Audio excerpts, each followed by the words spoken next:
L'actualité de ce lundi, l'actualité sociale tout d'abord avec une quarantaine de salariés de l'EPSM, l'établissement public de santé mentale de Saint-André qui ont manifesté ce matin. Les représentants syndicaux ont boycotté une réunion de la direction à laquelle ils étaient conviés, obligeant le directeur général et le directeur des ressources humaines à sortir de l'établissement pour dialoguer. En cause, la remise en question d'accords en vigueur depuis 2006 concernant les agents de jour amenés ponctuellement à effectuer le service de nuit, un service initialement non inscrit dans leur contrat de travail.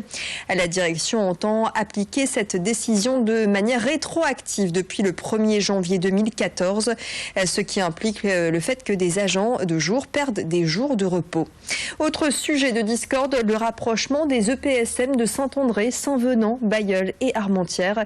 Les salariés mobilisés craignent des suppressions de postes. Précision au micro d'Alison Pelotier. Dans un premier temps, ça a été de dire, nous, on applique la loi, c'est comme ça, c'est pas autrement, et en disant, ben voilà, c'était très clair, alors que concrètement, c'était clair pour personne. Tout le monde pensait qu'en faisant des nuits, on ne perdait pas de temps. D'ailleurs, des gens, des infirmiers, des aides-soignants qui, sachant qu'ils ne perdraient pas de jours de congé, ont accepté de remplacer leurs collègues pour partager les périodes de nuit, pour rendre service à tout le monde, se retrouvent aujourd'hui pénalisés à devoir rendre, mais pour certains, sur 2 ans et demi, ça peut aller quasiment jusqu'à une semaine de congé pour les cas les plus importants. D'ici 6 mois, on devrait changer de système et plus faire de périodes de nuit quand on travaille 2 jours. Mais nous, ce qu'on réclame, c'est que les 2 ans et demi qui viennent de passer soient régularisés et que les agents ne doivent pas perdre de jours de congé.